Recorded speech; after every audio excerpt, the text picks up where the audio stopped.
Shock Piece: The Search for Freedom, a novel by C. Nguyen. Chapter 9: A Violation of Freedom. On the way back, Yang saw groups of people with bands of red and yellow stars around their arms. They were forming barricades on the streets and stopping men passing by on motorbikes. They were the 30th April communists and infiltrators, and their appearance was one of pure arrogance and superiority. They were the people, and the band on their arm gave them a sense of power and authority. It had transformed them into someone else very different. The law was in their hands now, or more precisely, there was no law at all. Together with the new conquerors, the northern communists, the 30th Aprils, and the underground spies from the south were taking roles that were beyond their status, roles that controlled other people's life and death, happiness or misery. Their ultimate power seemed to give them great satisfaction, and human rights had no meaning in their view. There was no other justice system in the communist world but the justice of the people, which decreed the final sentence without trial. The opportunistic 30th Aprils were the ones who jumped on the bandwagon to escape from their low socio-economic status and become authorities overnight, Mac had tried to explain to her in their previous talks. Most of the underground Communist Party members were laborers or peasants, whose rough, hard life had prompted them to join the party in order to defy the upper class in the previous Republican regime. They believed they would be able to change their life and status in a communist society with equal opportunities. Wealth had urged them to become traitors, because what else could they do to achieve that so quickly? And now they were reaping the rewards by becoming terrorists literally. Max sighed, shaking his head.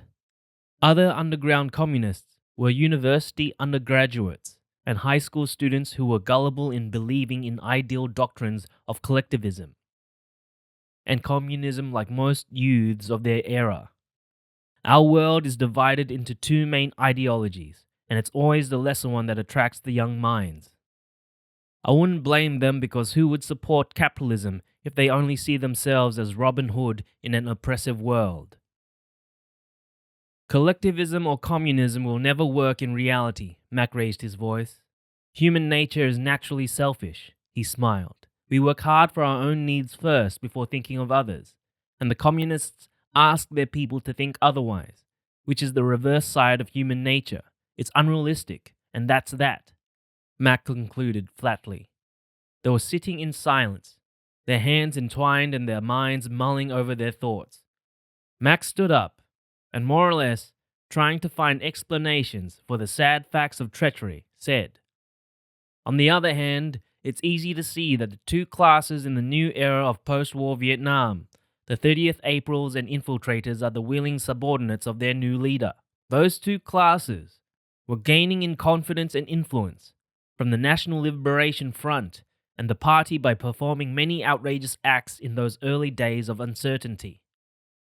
Together with the illiterates from the North, they were slowly reversing the 20-year social advancement in the South to the same level as 1954, which was very crude and basic in every way, from traditional national attire to cultural development and etiquette. Together with the Vietnamese Communist Party, they terrorized the Southerners. They initiated many despicable schemes in their hateful vengeance toward the defeated citizens. They instilled suspicion and skepticism within families and friends. The list was long. One of her friends, a high school teacher, had warned Yang in confidence. Guess what? The national attire isn't the traditional ao dai anymore. That's becoming something of an aristocratic symbol belonging to the capitalist world. Some teachers and students are now afraid to wear them to school. The party members will sneer at you and reprimand your choice of attire as backward and non-conforming in front of the group political meetings. They'll say you're a capitalist if you're not careful. You can wear the basic ao ba, a simple white peasant's blouse and a pair of black pants, and be called advanced by them. Be careful, Yang. They're judging our appearance, and they'll make us pay dearly. You can't afford to reveal your level of education or your standards. Remember their motto: the people demand a one-class society. I truly don't mind that if there's something as a one-class society, but why lower your standards and not vice versa? Advancing the society and the people for betterment, but why go down to the crudest form possible in everything, even in language? She continued, "Don't you know that they especially enjoy victimizing Saigon citizens? Don't you know that they especially enjoy victimizing Saigon citizens, as they thought we were given special treatments by the previous regime throughout the war? And they spread panic and dread as much as distrust and apprehension amongst us. So much so that I'm now afraid to confess my beliefs or opinions to any of my colleagues now. One of them was sacked last week because he said something like, 'He can't expect us to respect him as a principal if he's only a high school graduate.' He said that to his friend just in passing. An advanced student overheard his statement and reported it to the so-called principal in the school assembly. Poor guy. He and his family are going to suffer dearly." Jolted out of her reverie, Yang was taken aback by an order from among the groups with the armbands, and she stopped in her tracks. "Stop! Stop right there!" one of the red-banded officials shouted, and waved to two young men riding together on a motorbike. The look of alarm was visible on the faces of the victims. The young men were merely boys, around 20, who were perhaps university undergraduates. They slowed to a full stop in front of the man in charge. "Get off the bike, assholes," the same one ordered curtly. Both hesitated, unsure of what was wrong. Their fear was more pronounced with the offensive language and the violent gesticulations of the whole band. "Stupid idiots, don't you understand? Get off the fucking bike!" Another red-banded one yelled. His face was the same color as that of the band on his arm. The young men did not have enough time to get off the motorbike before being jerked by their collars and thrown roughly to the ground. They fell to the pavement together with their motorbike. "Get up. Yes, both of you, get up, long-haired swine, slaves of the Americans and a treacherous regime," the first one spat on the ground and swore angrily. The victims were trying to stand up quickly, but they were clumsy in their efforts as their bodies were weak with apprehension. Their faces turned white. Looking down at their feet, they avoided eye contact with the terrorizers, still did not understand what was going on. Another two were pointing their AK-47 at the man as if they were criminals. Two other red-banded terrorizers came closer with two pairs of shears in their hands. Without another word spoken, each jerked the victim's hair brutally from the base of their neck and started shearing away the hair up the back of their skulls. The young men were timid and weak with fear as lambs in the shearing shed, their hair falling on the ground in a heap. "Bloody fucking bastards! You think you're better than us? Come on, we'll show you who's better than who," one shouted vehemently, as if the act of humiliation was long wished for in his mind, as if the words were his hidden inferiority complex waiting to lash out if given a chance. The coolie from Andong Market was enjoying his newly acquired power, for in his lack of intellectual knowledge, the insensitive and callous acts of insulting or humiliating the defeated citizens or destroying the cultural heritage of the South, of which he did not have any chance to enjoy before, was giving him so much pleasure. "It served them right, cocky bastards," he said gleefully to his scumbags after the young men were released. Yang was in shock at witnessing the vicious attack of the red-banded people on the two young men her age. She was also trembling with fright and panic. What was it that was happening so quickly on the streets of her beloved city? The vicious harassment lasted only a few minutes, but it raised terror in passers-by. For some time later, that act of terrorism continued to strike many young men with hair longer than the communists thought appropriate. The men were humiliated harshly in public and stripped of their freedom of choice in a matter that was very personal. The length of hair was to the communists a symbol of a relaxed and easy hippie lifestyle and a carefree attitude. For the northerners, it was not permitted because they had seen so much hardship and suffering throughout the entire length of the Civil War. Ho Chi Minh and his Communist Party had made sure the population of the North tightened their belly for the southward advancement. The Northerners had lived in poverty and been deprived of luxuries for a quarter of a century to satisfy their fanatical leader and his obsession. It seemed to them now that it must be punished because it was not allowed. Those Southerners must be punished for their wayward lifestyles, their party leaders had ordered. It had bound them as a strict law from the practice of Ho Chi Minh throughout his entire life. Our leader, Uncle Ho, always appeared humble, lived a celibate life, and had little luxury in his daily living until his death, they boasted.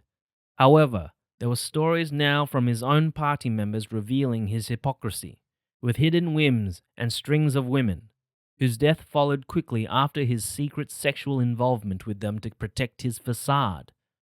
Curiously, the Communist Party had not had definite regulations or precise policies in their management system to govern the unified country. Apart from exerting pressure and forcing demands on the citizens of the South to submit completely in every control they initiated at that particular point, they invented many myths and schemes to suit their party's policies without understanding the real consequences or impact on their people.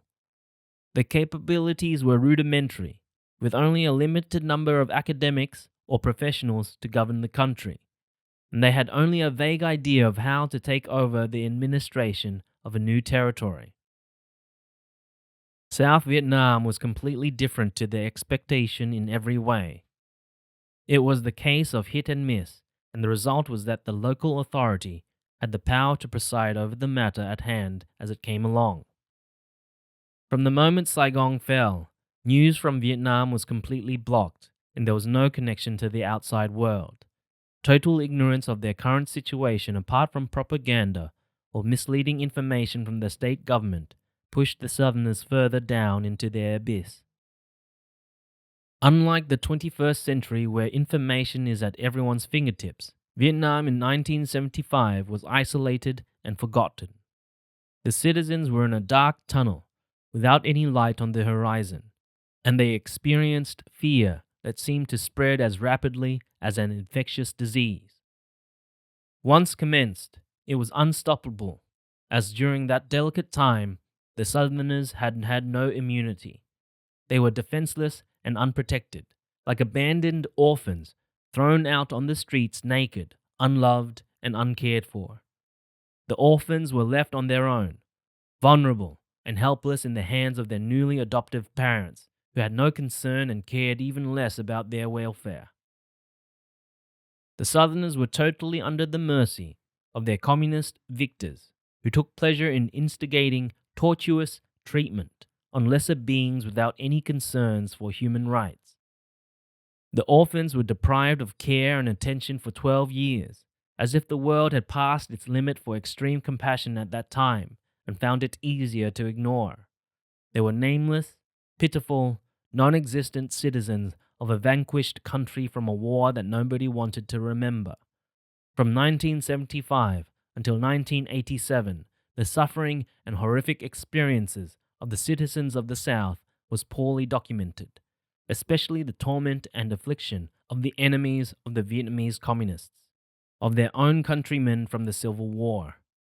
Of this class of enemies of the communists, the majority were remnants from the bitter, prolonged war who were jailed in so-called re-education camps.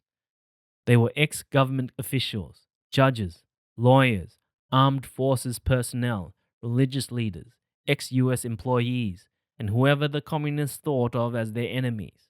It was only from normalization of relationships with the United States of America in 1987 and the rest of the free world that the citizens of South Vietnam had recovered their identity, and more than 1 million men were rescued from their hellish re-education camps.